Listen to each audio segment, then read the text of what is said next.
यो रेडियो नेपाल हो। अब रत्नावली शर्माबाट समाचार सुन्नुहोस्। शुरूमा प्रमुख समाचार।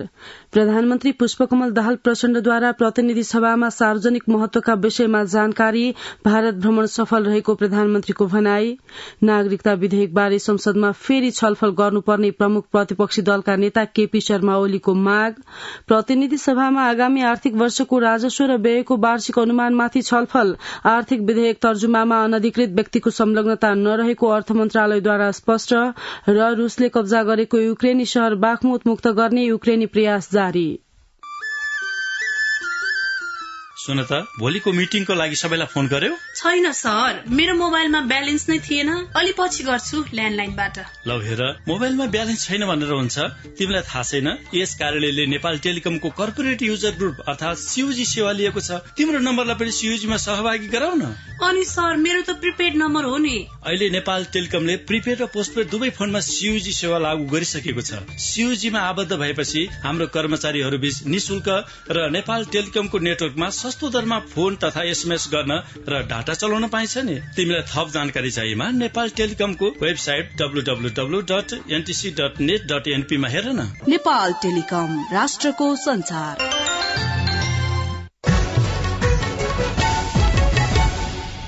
अब समाचार विस्तारमा। प्रधानमन्त्री पुष्पकमल दाहाल प्रचण्डले नेपालबाट भारत तथा बांग्लादेशमा ऊर्जाको व्यापारका लागि आफ्नो 4 दिने भारत भ्रमण महत्वपूर्ण र सफल भएको संसदलाई जानकारी गराउनु भएको छ। प्रधानमन्त्री प्रचण्डले प्रतिनिधि सभाको हिजोको बैठकमा सार्वजनिक महत्वका विषयमा बोल्नुहुँदै भ्रमणले व्यापार, पारवहन, लगानी प्रवर्धन, ऊर्जा व्यापार तथा क्रस बोर्डर ट्रान्समिशन लाइन, बाढ़ी तथा डुबा नियन्त्रण, कृषि सीमा वारपार, रेलवे सेवा सञ्चालन, पुलहरूको निर्माण तथा एकीकृत जाँच चौकी तथा सुक्खा बन्दरगाह जस्ता पूर्वाधार निर्माण कार्यलाई अगाडि बढ़ाउने विषयमा सकारात्मक र अर्थपूर्ण भूमिका खेलेको दावी गर्नुभयो। पूर्व पश्चिम राजमार्गको बर्दिवासदेखि 70 किलोमिटर दूरीमा जयनगर हुँदै भारतका विभिन्न शहरहरूमा यात्रुवाहक र मालवाहक रेल सेवा सञ्चालन हुनेछ। यसबाट नेपालको आयात निर्यातमा समय र लागत घट्नुका साथै पर्यटन क्षेत्रमा समेत ठूलो टेवा पुग्ने विश्वास लिइएको छ। भारतको जोगबनीदेखि नेपालको विराटनगर कस्टम यार्डसम्म कार्गो रेल सेवाको सञ्चालन भारत सरकारको अनुदान सहयोगमा निर्माणाधीन भारतको बथनादेखि नेपालको कटहरी मोरङसम्मको रेलमार्ग मध्ये बथनादेखि विराटनगर भन्सार परिसरसम्मको 8 किलोमिटर खण्ड सम्पन्न भई नेपाल सरकारलाई हस्तान्तरण भएको छ। प्रधानमन्त्री प्रचण्डले नेपालले अर्को हवाई मार्ग र गौतम बुद्ध अन्तर्राष्ट्रिय विमानस्थल सञ्चालनका लागि भारतीय पक्षसँग सकारात्मक कुरा भएको, नेपालगंज र भैरहवाबाट नयाँ दिल्ली लगायत अन्य शहरमा दुईतर्फी उडान गर्ने सन्दर्भमा सकारात्मक छलफल भई नतिजाको नजिक पुगेको उल्लेख गर्नुभयो। उहाँले भारतीय भूमि हुँदै बांग्लादेशसम्म ऊर्जा व्यापार, जलविद्युत निर्यातको शुरूआत गर्ने सहमति भई त्रिपक्षीय सम्झौताका लागि प्रक्रिया अगाडि बढ़ाउने विषयमा समेत छलफल भएको जानकारी दिनुभयो। विद्युत क्षमताको उपयोग गरी समृद्धि हासिल गर्न लगानीकर्ताहरूको टटकारो आवश्यकता छ। यो हामी सबैले महसुस गरेकै कुरा हो। लगानीकर्ताहरूले उत्पादित विद्युतको बजार सुनिश्चित हुने अवस्थामा मात्र लगानी गर्ने हुँदा आगामी 10 वर्षमा 10,000 मेगावाट विद्युत भारतले नेपालबाट खरिद बिक्री सम्झौता गरी खरिद गर्ने व्यवस्था सहितको फ्रेमवर्क एग्रिमेन्टमा दुवै देशका ऊर्जा सचिवहरूले प्रारम्भिक हस्ताक्षर सम्पन्न गरेका छन्। औपचारिक प्रक्रिया पुर्याएर केही दिनमा नै हस्ताक्षर सम्पन्न हुने सहमति भएको छ। प्रधानमन्त्री प्रचण्डले भारत भ्रमणका क्रममा कालापानी, लिपुलेक र लिम्पियाधुराबारे आफूले प्रष्ट धारणा राखेको र नेपालको सीमाका विषयमा कहीँ पनि आफूले विकल्प नदिएको स्मरण गर्नुहुँदै जमीन साटासाट गरेर सीमा समस्या समाधान गर्ने बंगलादेश मोडल आफ्नो प्रस्ताव नभएको स्पष्ट पार्नुभयो। प्रधानमन्त्री प्रचण्डले कुनै पनि नेपाली नागरिक नागरिकताबाट वञ्चित नगरिने कुरा नेपालको संविधानमा स्पष्ट व्यवस्था गरिएको हुँदा नेपाली नागरिकले नागरिकता पाउनुपर्छ भन्नेमा सबैको एकमत रहेको स्पष्ट गर्नुभयो। उहाँले विगतको र अहिलेको नागरिकता सम्बन्धी विधेयकमा कुनै तात्विक भिन्नता नरहेको स्पष्ट पार्नुहुँदै नागरिकता विधेयकका विषयमा सर्वोच्च अदालतबाट हालै अल्पकालीन आदेश भएको पनि जानकारी गराउनुभयो। प्रतिनिधि सभामा प्रमुख प्रतिपक्षी दलका नेता नेकपा एमालेका अध्यक्ष केपी शर्मा ओलीले नागरिकता विधेयक फेरि संसदमा ल्याउनु पर्ने बताउनु भएको छ। प्रतिनिधि सभाको हिजोको बैठकलाई सम्बोधन गर्नुहुँदै उहाँले अघिल्लो संसदले पारित गरेको विधेयक मन्त्री परिषदको अनुरोधमा अहिले राष्ट्रपतिले प्रमाणीकरण गर्नु विधिसम्मत नभएको दावी गर्दै त्यसलाई पुनः संसदमा ल्याउनु पर्ने आफ्नो पार्टीको धारणा रहेको उल्लेख गर्नुभयो। अध्यक्ष ओलीले प्रधानमन्त्री पुष्पकमल दाहाल प्रचण्डको हालै सम्पन्न भारत भ्रमण सफल हुन नसकेको टिप्पणी पनि गर्नुभयो। प्रतिनिधि सभाको हिजोको बैठकमा आगामी आर्थिक वर्ष 2080-81 को राजस्व र व्ययको वार्षिक अनुमान बजेटमाथिको सैद्धान्तिक छलफल शुरू भएको छ। प्रतिनिधि सभाको बैठकमा अर्थमन्त्री डाक्टर प्रकाश शरण महतले वक्तव्यसहित आर्थिक वर्ष 2080-81 को राजस्व र व्ययको वार्षिक अनुमानमाथि सामान्य छलफल प्रारम्भ गरियोस् भनी प्रस्ताव प्रस्तुत गर्नु भएपछि बैठकमा बजेटमाथिको सैद्धान्तिक छलफल शुरू भएको हो। बैठकमा छलफलमाथि सांसदहरूले दलीय आधारमा आफ्ना धारणा राख्नु भयो। बैठकमा सांसद ज्ञानेन्द्र बहादुर कार्कीले द्वन्द्वमा गएको मुलुकलाई शान्तितर्फ उन्मुख गर्दै नेपाल समुन्नत मुलुकका रूपमा रूपान्तरण भइरहेको उल्लेख गर्नुभयो। सांसद ठाकुर गैरेले निश्चित व्यापारिक समूहलाई लाभ पुग्ने गरी करका दर हेरफेर गरेको आरोप लगाउँदै प्रश्न उठाउनुभयो। बैठकमा सांसदहरू देवेन्द्र पौडेल, ज्ञानेन्द्र बहादुर शाही, डोल प्रसाद अर्याल र प्रदीप यादवले आगामी आर्थिक वर्षको बजेटमाथिको सैद्धान्तिक छलफलमा भाग लिँदै बजेटले सबै कुरा समेट्न नसकेको गुनासो गर्नुभयो। प्रतिनिधि सभाको बैठकले पूर्व सांसद मीना पाण्डे र श्याम सुन्दर टिब्डेवालको निधनमा शोक प्रस्ताव पारित गरेको छ। प्रतिनिधि सभाको बैठक आज बिहान 11 बजेका लागि बोलाइएको छ। अर्थ मन्त्रालयले आर्थिक वर्ष 2080-81 को आर्थिक विधेयक तर्जुमामा कुनै पनि अनधिकृत व्यक्तिको संलग्नता नरहेको स्पष्ट पारेको छ। मन्त्रालयले हिजो प्रेस विज्ञप्ति जारी गर्दै उक्त विधेयक स्थापित अभ्यासबाट आएको र आम संचार माध्यममा उल्लेख गरिएका व्यक्ति अनधिकृत नभएको पनि स्पष्ट पारेको छ। रामकृष्ण श्रेष्ठको कामको अनुभव र दक्षताका कारण सेवानिवृत्तपछि पनि आर्थिक विधेयकको मसुदा टाइप गर्ने काममा लगाइएको विज्ञप्तिमा उल्लेख छ। एउटा अनलाइन पत्रिकाले करका दर परिवर्तनमा अनधिकृत व्यक्तिको संलग्नता सम्बन्धी समाचारप्रति गम्भीर ध्यानाकर्षण भएको मन्त्रालयले जनाएको छ। समाचारमा नाम उल्लेख गरिएका रामकृष्ण श्रेष्ठ निजामती सेवामा लामो समय भन्सार विभागमा रही आर्थिक विधेयकको मसुदा टाइप गर्ने काम गरिरहेका सेवानिवृत्त कर्मचारी भएको मन्त्रालयका प्रवक्ता धनीराम शर्माले विज्ञप्तिमा जनाउनु भएको छ। उपप्रधान एवं गृहमन्त्री नारायण काजी श्रेष्ठले भ्रष्टाचार विरोधी अभियानलाई सरकारले अगाडि बढ़ाएको बताउनु भएको छ। गोर्खा सांस्कृतिक समाजको 8औं वार्षिक साधारण सभा एवं 4थो अधिवेशनको हिजो उद्घाटन गर्नुहुँदै उहाँले सरकारले भ्रष्टाचार विरोधी अभियान र सुशासनलाई प्राथमिकतामा राखेको बताउनुभयो। उपप्रधानमन्त्री श्रेष्ठले लामो संघर्षपछि प्राप्त उपलब्धिलाई बचाउँदै नेपाललाई विकास र समृद्धिको बाटोमा लैजान सरकार दृढ़ रहेको पनि उल्लेख गर्नुभयो। स्वास्थ्य तथा जनसंख्या मन्त्री मोहन बहादुर बस्नेतले विपन्नका लागि कुल शय्याको 10% निशुल्क नछुट्याउने अस्पताललाई कार्यवाही गर्ने बताउनु भएको छ। नेशनल बाथरोग सेन्टरको 10औं वार्षिकोत्सवका अवसरमा हिजो आयोजित कार्यक्रममा उहाँले कानून अनुसार कुल शय्याको 10% विपन्न, असहाय, बेवारिसे बिरामीका लागि नछुट्याई निशुल्क उपचार नगर्ने अस्पताललाई कार्यवाही गर्ने चेतावनी दिनुभयो। यही जेठ 21 गते मन्त्रालयले सबै अस्पताल र 753 वटै स्थानीय तहलाई पत्राचार गर्दै 10% निशुल्क उपचारको व्यवस्था मिलाउन निर्देशन दिएको छ।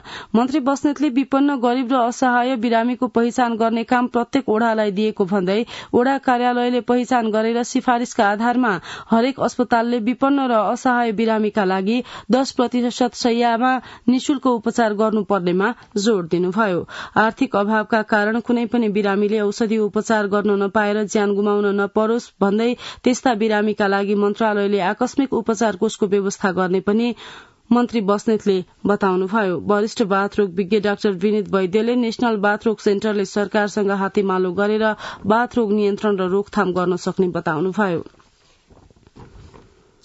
संघीय संसदमा प्रस्तुत आगामी आर्थिक वर्ष 2080-81 को बजेटमा जिल्ला निर्वाचन कार्यालयलाई खारेज गरी जिल्ला प्रशासन कार्यालय अन्तर्गत निर्वाचन एकाइ रहने प्रस्तावप्रति निर्वाचन आयोगले ध्यानाकर्षण भएको जनाएको छ। आयोगको कान्तिपथ स्थित कार्यालयमा हिजो उपप्रधान एवं गृहमन्त्री नारायण काजी श्रेष्ठ, आयोगका प्रमुख निर्वाचन आयुक्त र दुवै निकायका उच्च अधिकारी बीच भएको छलफलमा जिल्ला निर्वाचन कार्यालय खारेज गर्ने प्रस्तावले संवैधानिक स्वायत्तता र स्वतन्त्रतामाथि प्रहार गरेको भन्दै आयोगले सरकारको ध्यान आकर्षण गराएको हो। छलफलमा प्रमुख निर्वाचन आयुक्त दिनेश कुमार थपलियाले जिल्लास्थित निर्वाचन कार्यालय खारेजीको प्रस्तावले संविधानको मर्म, मूल्य र मान्यता अनुसार स्वतन्त्र, निष्पक्ष र भयरहित वातावरणमा निर्वाचन सम्बन्धी व्यवस्थापकीय कार्य सम्पादन गर्न सहज नहुने बताउनुभयो। आयोगले गरेको चिन्ताप्रति उपप्रधान एवं गृहमन्त्री नारायण काजी श्रेष्ठले आफू पनि गम्भीर रहेको बताउनुहुँदै यस विषयमा प्रधानमन्त्री र अर्थमन्त्रीसँग छलफल गर्ने आश्वासन दिनुभएको आयोगका प्रवक्ता शालिग्राम शर्मा पौडेलले जानकारी दिनुभयो। कार्यक्रममा निर्वाचन सम्बन्धी एकीकृत विधेयक, विगतमा ल्याइएको राजनैतिक दल सम्बन्धी अध्यादेश खारेजी पछिको देखिएको समस्या, विदेशमा रहेका नेपाली नागरिकको मतदाता नावली संकलनका विषयमा पनि छलफल भएको आयोगले जनाएको छ। राष्ट्रपति रामचन्द्र पौडेलले यस वर्षको युगकवि सिद्धिचरण पुरस्कार प्राध्यापक डाक्टर जयराज आचार्यलाई प्रदान गर्नुभएको छ। युगकवि सिद्धिचरण प्रतिष्ठानले युगकवि सिद्धिचरण श्रेष्ठको 112औं जन्म जयन्तीका अवसरमा हिजो राष्ट्रपति भवनमा आयोजना गरेको कार्यक्रममा राष्ट्रपति पौडेलले भाषा, साहित्य र कूटनीतिको क्षेत्रमा योगदान पुर्याए बापत डाक्टर आचार्यलाई पुरस्कार प्रदान गर्नुभएको हो। पुरस्कारको राशि 1 लाख नगद सहित सम्मान पत्र रहेको छ। यसैगरी राष्ट्रपति पौडेलले यस वर्षको युगकवि सिद्धिचरण युवा पत्रकारिता पुरस्कार पत्रकार चेतना धमलालाई प्रदान गर्नुभयो। पुरस्कारको राशि 25,000 रूपियाँ सहित सम्मान पत्र रहेको छ। यस वर्षको सफा हिमाल अभियानका क्रममा 35,700 किलो फोहोर संकलन भएको छ। नेपाली सेनाको अगुवाईमा चैतको अन्तिम सातादेखि 55 दिनसम्म सगरमाथा, लोछे, अन्नपूर्ण र बरुन्चे हिमालमा अभियान सञ्चालन गरिएको थियो। प्रधान सेनापति प्रभुराम शर्माले सैनिक मुख्यालय जंगी अड्डामा हिजो आयोजित समापन समारोहमा ती हिमाल सफाई अभियानका टोली प्रमुख र सहयोगी शेर्पालाई कदर पत्र प्रदान गर्नुभयो। सफाई टोलीमा संलग्न फुर्वा शेर्पा र आङकामी शेर्पाको भने हिमाल आरोहण पछि फर्कने क्रममा निधन भएको थियो। वातावरण दिवसका अवसरमा हिजो आयोजित कार्यक्रममा प्रधान सेनापति शर्माले विकट र प्रतिकूल अवस्थामा पनि फोहोर संकलन र आरोहणको साहसिक कार्य पूरा गरेको भनी अभियानमा संलग्न सबैलाई धन्यवाद दिनुभयो। संस्कृति, पर्यटन तथा नागरिक उड्डयन मन्त्रालयका सचिव सुरेश अधिकारीले मानिसको जीवन पद्धतिसँग जोडिएको तथा प्रकृतिको दिगोपन र पर्यावरण जोगाउनु पर्छ भन्ने उद्देश्य रहेको अभियानलाई निरन्तरता दिन आवश्यक रहेको बताउनुभयो। सेनाले सन् 2019बाट शुरू गरेको सफा हिमाल अभियानका क्रममा हालसम्म 109 टन फोहोर संकलन भइसकेको छ। सुदूरपश्चिमको पर्यटकीय क्षेत्र खप्तडमा आजदेखि अन्तर्राष्ट्रिय आध्यात्मिक सम्मेलन आयोजना हुँदैछ। 3 दिनसम्म चल्ने सम्मेलनको प्रधानमन्त्री पुष्पकमल दाहाल प्रचण्डले उद्घाटन गर्नुहुनेछ। सम्मेलनका लागि मूल आयोजक समितिका संयोजक एवं प्रदेशका मुख्यमन्त्री कमल बहादुर शाह सहित मन्त्रीको टोली खप्तड क्षेत्रमा पुगिसकेको छ। आयोजक समितिका सहसंयोजक एवं प्रदेशका उद्योग, पर्यटन, भवन तथा वातावरण मन्त्री रमेश धामीले सम्मेलनको तयारी पूरा भएको जानकारी दिनुभयो। प्रदेश सरकार, खप्तड पर्यटन विकास तथा व्यवस्थापन समितिको पहलमा पहिलो पटक यस्तो सम्मेलन हुन लागेको हो। समुद्री सतहबाट झण्डै 3200 मिटरको उचाइमा रहेको खप्तड क्षेत्र प्रकृति, पर्यटन, आध्यात्मिक लगायतका दृष्टिले महत्वपूर्ण रहेको छ। सुदूरपश्चिमका डोटी, बझाङ, बाजुरा र अछामको संगम क्षेत्रका रूपमा रहेको यस क्षेत्रमा खप्तड बाबाले 5 दशकसम्म साधना गर्नुभएको थियो। आध्यात्मिक पर्यटनको प्रवर्धन गर्दै प्रदेशको समग्र विकासमा टेवा पुर्याउने उद्देश्यले यो सम्मेलन गर्न लागि हो। कर्णालीका 40 पर्यटकीय गन्तव्यभित्र सूचीकृत भएको विश्वकै अग्लो स्थानमा मार्सीधान उत्पादन हुने छुमचर जिउलोमा मार्सीधान खेती घट्दै गएको छ। जुम्लाबाट सागर परियारको रिपोर्ट। समुद्री सतहदेखि 2850 मिटर उचाइमा अवस्थित जुम्ला पातरासीको छुमचर जिउलो विश्वकै अग्लो स्थानमा मार्सीदान फल्ने एकमात्र भूमि हो, जहाँ एग्रो टुरिज्मको प्रचुर सम्भावना रहेको छ। 2 दशक पहिलासम्म पातरासी 3 छुम र हुरी गाउँका करिब 364 घरधुरीको मुख्य आय स्रोत नै छुमचर जिउलो थियो। पछिल्लो समय धान खेती छोडेर युवाहरू पाटनतिर जान थालेपछि 36 हेक्टरमा फैलिएको जिउलोको 70% प्रतिशत भाग बाँचिँदै गएको छ। त्यसैले युवा आकर्षित हुने र थोरै लगानीमा धेरै उत्पादन हुने नीतिमा सरकारले जोड़ दिनुपर्ने किसानको माग छ। पातरासीका किसान कालीबहादुर बोहरा कर्णालीको जडीबुटी अब एक चेकमा खुल्यो। अब यहाँको उब्जानी भन्दा नि माथिको किराको उब्जानी बढी हुने भयो। यहाँको उब्जानीले 2 महिना पनि पुग्दैन यो खाने चामल। त्यहाँको पैसाले त अब लगभग 6 महिना वर्ष दिनको खाने चामल पैसा आउँछ। त्यो भएर यहाँको युवाले यो खेत छोडेर सबै लेकतिर जाने कारण त्यो हो। 2 दशक पहिलासम्म गाउँमा सड़क नपुग्दा बजारको किनेर खाने आय स्रोत नहुँदा छुमचौर जिउलोकै उत्पादनमा छुम र हुरी गाउँ आत्मनिर्भर थियो। तर पछिल्लो समय किसानकै निष्क्रियताले 2012 सालदेखि रोपाई शुरू भएको छुम जिउलो बाँझिन थालेको हो। पाटनकै कमाईले वर्ष दिन खान नपुग्ने र कृषि नै मुख्य आधार भएकाले तिनै तहका सरकारले जुम्लाको छुमचौर जिउलोको संरक्षण तथा उत्पादन वृद्धिका लागि लगानी गरेको खण्डमा मार्सी धान खेतीसँगै अन्य रैथाने बालीको व्यावसायिक खेती गर्न तयार रहेको किसान परेगलाल रोकाया बताउनुहुन्छ। सबभन्दा मल हुनु पर्यो। मल भइसकेपछि अनि हामीले खेती गर्यो भने चाहिँ धान रोप्यो भने चाहिँ सबै हुने भयो। त्यसरी अब पाटनतिरको भरले हामीले खान पनि पुग्दैन। अब त्यो लेखा त्यो एक चेकमा च्याउले पुग्दैन हामीलाई। छुमजिउलोको संरक्षणका लागि डीपीआर भएर घेराबार सिंचाई लगायतका काम भइरहेका छन्। तर अपेक्षित लगानी नभएको किसानको गुनासो छ। जडीबुटी दीर्घकालीन आमदानीको स्रोत नभएकाले युवाहरू कृषिमै जुट्नु पर्ने पातरासी गाउँपालिकाको जोड छ। जुम्लाको पहिचानसँग जोडिएको मार्सी खेतीमा युवालाई आकर्षित गर्न स्थानीय र प्रदेश सरकारको संयुक्त लगानी जुटाउन पहल गर्ने पातरासी गाउँपालिकाका अध्यक्ष पूर्णसिंह बोहराको भनाइ छ। याक्चकमु भनेको अस्थायी चिज हो। विशेष गरेर हाम्रो पहल भनेको अब जिल्ला कृषि लगायत अब प्रदेश हामीले केही यसलाई विधेयक यहाँको मान्छेलाई केही बिउ बिजनको लागि आय स्रोत कमजोर भएको कारण विश्वकै सर्वोच्च स्थानमा मार्सी खेती हुने छुम जिउलोको संरक्षण र मार्सीदान उत्पादन वृद्धिका लागि स्थानीय सरकारको लगानीले मात्र सम्भव नरहेकाले संघ र प्रदेश सरकारबाट लगानी जुटाउन पहल कदमी गर्न आवश्यक छ। सागर परियार, रेडियो नेपाल, जुम्ला। जुम्लाबाट लागौं कैलालीतर्फ। कैलालीको लम्की टिकापुर खक्रुला सड़क खण्डको स्तरोन्नतिको काममा ढिलासुस्ती भएको छ। सड़क स्तरोन्नतिको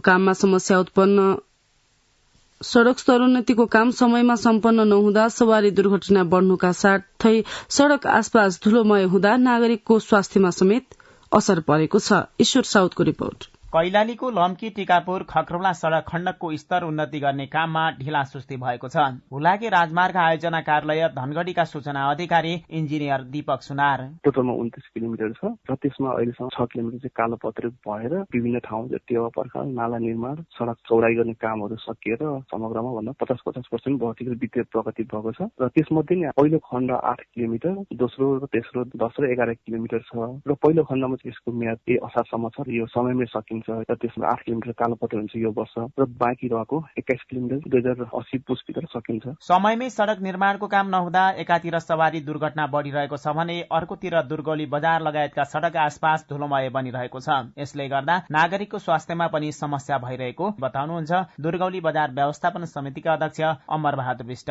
गाडीहरूको चाप अब हिँडिरहेछ, यो धुलोले अप्ठ्यारो पाइरहेछ, व्यापारमा पनि डिस्टर्ब भइरहेछ। चाँडो बनिदिएको भए त एकदम राम्रै हुन्थ्यो। अर्का व्यापारी बहादुर चौधरी पनि समयमै सड़क निर्माण नहुँदा हिन्डुल गर्नदेखि व्यापार व्यवसाय गर्न पनि समस्या भएको बताउनुहुन्छ। यो रोड समयमा नबनेपछि मार्केट पनि खलबलिएको छ। यहाँ जुन आउने मान्छेको चाप पनि कम छ। राम्रोसँग रोड नबनेर यहाँको धुलो माटोहरू उडेर पसल भित्र छिरेर सबैलाई समस्या पारेको छ। सड़क निर्माणका लागि हुलाकी राजमार्ग निर्देशनालयसँग निर्माण कम्पनीले गरेको पहिलो सम्झौता मिति गएको पुस मसान्तमा सकिएको छ। पहिलो सम्झौता मितिमा काम नसकिएपछि पहिलो खण्डलाई आउँदो असार मसान्तसम्म, दोस्रो र तेस्रो खण्डलाई आउँदो पुस मसान्तसम्मको म्याद थपिएको छ। यदि त्यो म्याद थपिएको समयमा पनि निर्माण कम्पनीको हेलचेक्राइका कारण सड़क निर्माण हुन सकेन भने ठेक्का तोडेर अर्को प्रक्रियामा अगाडि बढ्ने योजना बनाएको बताउनुहुन्छ सूचना अधिकारी इन्जिनियर सुनार। हामीले विभिन्न समयमा ताकेताहरू छलफलहरू गरिरहेका छौँ र उहाँलाई के कसरी सहज फेसिलिटेसन गर्नुपर्छ हामी सम्पूर्ण गरिरहेका छौँ। चाँडै पनि कुनै कारणले सकिएन भने चाहिँ उहाँलाई थप हुने एउटा बाटो रहन्छ, न त चाहिँ हामी अर्को निकास खोज्छौँ। सड़क निर्माणका लागि हुलाकी राजमार्ग निर्देशनालयसँग पहिलो खण्ड 8 किलोमिटर कालिका कुमार जेबी काठमाडौँले 40 करोड़ 19 लाख, दोस्रो खण्ड 10 किलोमिटर एपेक्स खड्का कृष्ण जेबीले 40 करोड़ 49 लाखमा र बाँकी तेस्रो खण्ड रायमाझी गल्बा जगदम्बा जेबी काठमाडौँले 33 करोड़ 20 लाखमा ठेक्का सम्झौता गरी काम शुरू गरेको हो। ईश्वर साउद, रेडियो नेपाल, टिकापुर, कैलाली। समाचार रेडियो नेपालबाट सुनिरहनु भएको छ। अब केही अन्तर्राष्ट्रिय समाचार। रूसले कब्जा गरेको पूर्वी युक्रेनी शहर बाखमुतलाई रूसी नियन्त्रणबाट मुक्त गर्न युक्रेनी सेनाले चारैतर्फबाट घेरा हाल्न शुरू गरेको त्यहाँको रक्षा मन्त्रालयले जनाएको छ। युक्रेनी उपरक्षा मन्त्री हाना मालियरले बाखमुत शहर अहिले भीषण युद्धको चपेटामा परेको बताउनु भएको छ। युक्रेनले लामो समयदेखि बताउँदै आएको रूसमाथिको प्रतिआक्रमण अन्तर्गत बाखमुत कार्यवाही हो वा होइन भन्ने बारे अधिकारीहरूले स्पष्ट नपारेको बीबीसीले उल्लेख गरेको छ। रूसले भने पूर्वी युक्रेनी क्षेत्रमा आफ्नो सेनाले युक्रेनी आक्रमणलाई निस्तेज गरेको दावी गरेको छ। जापानको प्रशान्त महासागरको तटीय क्षेत्रमा परेको मुसलधारे वर्षाका कारण आएको बाढ़ीका कारण 3 जनाको मृत्यु भएको छ। बाढ़ीका कारण करिब 990 घरमा क्षति पुगेको जनाइएको छ। स्थानीय संचार माध्यमले जनाए अनुसार मध्य जापानको आइची र शिजुओका प्रान्तहरूमा आधी र भारी वर्षाका कारण व्यापक क्षति पुगेको छ। अब आर्थिक समाचार। प्रधानमन्त्रीको हालै सम्पन्न भारत भ्रमणमा ऊर्जा क्षेत्रमा भएका सहमति ऐतिहासिक र दीर्घकालीन हितमा केन्द्रित भएको भन्दै स्वतन्त्र ऊर्जा उत्पादकहरूको संस्था इपान नेपालले स्वागत गरेको छ। इपानले सोमबार आयोजना गरेको पत्रकार सम्मेलनमा नेपालको ऊर्जा क्षेत्रको विकासका लागि दीर्घकालीन महत्वका हिसाबले प्रधानमन्त्रीको भारत भ्रमण सफल रहेको टिप्पणी गरेको छ। भारत भ्रमणका क्रममा भारत सरकारले आगामी 10 वर्षभित्र 10,000 मेगावाट बिजुली लैजाने घोषणा गर्नु स्वागत योग्य भएको इपानको भनाइ छ। पत्रकार सम्मेलनमा इपानका अध्यक्ष कृष्ण प्रसाद आचार्यले दुवै देशका ऊर्जा सचिवले दीर्घकालीन ऊर्जा व्यापार सम्बन्धी सहमतिमा हस्ताक्षर गर्नुभएको र भारतीय प्रधानमन्त्री नरेन्द्र मोदीले संयुक्त पत्रकार सम्मेलनमा समेत सो विषयलाई महत्वका साथ सम्बोधन गर्नुभएको बताउनुभयो। सरकारको आगामी आर्थिक वर्षको नीति तथा कार्यक्रम र बजेटमा ऊर्जा व्यापारमा निजी क्षेत्रलाई समेत सहभागी गराउने र अनुमति दिने प्रबन्ध गरिएको प्रति इपानले प्रसन्नता व्यक्त गरेको छ। बिजुलीको अन्तर्राष्ट्रिय बजारको प्रबन्ध भएको तथा सरकारले समेत अनुमति दिएको अवस्थामा ऊर्जा क्षेत्रमा महत्वपूर्ण सुधार र विकासका लागि मार्ग प्रशस्त भएको ठहर पनि इपानले गरेको छ। नेपाल उद्योग वाणिज्य महासंघले आर्थिक वर्ष 2080-81 को बजेटले दीर्घकालीन लगानीको सम्भावनालाई बढ़ाए पनि तत्काल मन्दीको असर कम गर्ने उपाय अवलम्बन गर्न नसकेको बताएको छ। व्यावसायिक वातावरण सुधारका लागि आगामी बजेटमा वातावरणीय प्रभाव मूल्याङ्कन, जग्गा प्राप्ति, काठको उपयोग तथा धौवादी सहित अन्य खानीको सम्भाव्यता खोजी गर्ने लगायतका विषयहरू स्वागत योग्य भएको महासंघले ठहर गरेको छ। 20% महँगो भए पनि स्वदेशी वस्तु उपयोग गर्ने, सड़क ढलान गर्ने, परियोजनामा स्वदेशी उत्पादनलाई प्रश्रय दिनुपर्ने, विशेष आर्थिक क्षेत्र र औद्योगिक क्षेत्रको विकास, बाँझो जमिनमा खेती गर्ने लगायतका प्रावधानहरूले आयात प्रतिस्थापनमा सहयोग पुग्ने महासंघले उल्लेख गरेको छ। आर्थिक समाचारका साथमा भुवन आचार्य। अब खेल समाचार। सिजनको अन्तिम प्रतियोगिता सूर्य नेपाल प्रिमियर गल्फ च्याम्पियनशिप मंगलबारबाट शुरू हुने भएको छ। नेपाल गल्फर एसोसिएसनले सोमबार पत्रकार सम्मेलन गर्दै च्याम्पियनशिप मंगलबारबाट शुरू हुने जनाएको छ। गोकर्ण गल्फ क्लबमा हुने प्रतियोगिता शुक्रबार सकिनेछ। प्रतियोगितामा 41 प्रोफेसनल खेलाड़ीले प्रतिस्पर्धा गर्नेछन्। विजेताले 2,70,000 प्राप्त गर्दा उपविजेताले 1,70,000 पाउनेछन्। त्यस्तै तेस्रोले 1,20,000, चौथोले 1,00,000 र पाँचौंले 86,000 नगद पुरस्कार पाउनेछन्। शीर्ष 21 मा पर्ने खेलाड़ीले समेत नगद पुरस्कार पाउनेछन्। त्यस्तै च्याम्पियनशिप सकिएको भोलिपल्ट शनिबार प्रो एम प्रतियोगिता हुनेछ, जसमा 25 प्रोफेसनल र 100 एमेच्योर गल्फरले सहभागिता जनाउनेछन्। एएफसी U20 महिला एशियन कप छनौटको दोस्रो चरणका लागि नेपाली महिला टोली म्यानमार पुगेको छ। नेपाली U20 महिला टोली सोमबार दिउँसो म्यानमारको याङोङ पुगेको हो। नेपाली टोली आइतबार राति त्यसतर्फ प्रस्थान गरेको थियो। छनौटको दोस्रो चरणमा नेपाल समूह बीमा रहेको छ। नेपालको समूहमा चीन, म्यानमार र चाइनिज ताइफान रहेका छन्। छनौटका लागि मुख्य प्रशिक्षक एम गुरुङले 23 सदस्यीय टोलीको घोषणा गरिसकेका छन्। प्यालेस्टाइनमा भएको पहिलो चरणको छनौटबाट नेपाल दोस्रो चरणमा पुगेको हो। समूह बीमा रहेको नेपाल समूह विजेता भन्दै दोस्रो चरणमा पुगेको हो। दोस्रो चरणको छनौट जुन 3 देखि 11 सम्म हुनेछ, जसबाट उत्कृष्ट 4 टोलीले उज्बेकिस्तानमा हुने U20 महिला एशियन कप खेल्नेछ। उज्बेकिस्तानमा हुने U20 महिला एशियन कप 2024 को मार्च 3 देखि 16 सम्म हुनेछ। U20 महिला एशियन कपमा 16 टोलीले प्रतिस्पर्धा गर्नेछन्। अजय बम। अब मौसम। आज देशका पहाड़ी भागमा आंशिकदेखि सामान्य बदलिरही गण्डकी, लुम्बिनी, कर्णाली र सुदूरपश्चिम प्रदेशका केही स्थानका साथै पहाड़ी भागका अन्य केही स्थानमा मेघ गर्जन र चट्याङको सम्भावना रहेको जल तथा मौसम विज्ञान विभागले जनाएको छ। गत 24 घण्टामा काठमाडौँ उपत्यकामा मापन गरिएको अधिकतम तापक्रम 31.5 डिग्री सेल्सियस, न्यूनतम तापक्रम 19 डिग्री सेल्सियस, अहिले बिहानको सापेक्षिक आर्द्रता 79%। आज दिउँसो काठमाडौँ उपत्यकाको अधिकतम तापक्रम 30 देखि 32 डिग्री सेल्सियसका बीच रहने अनुमान छ। काठमाडौँ उपत्यका उपत्यकामा सूर्योदय अघि बिहान 5:08 भयो भने सूर्यास्त भरि साँझ 6:57 हुनेछ। अन्त्यमा यस प्रसारणका प्रमुख समाचार फेरि एकपटक।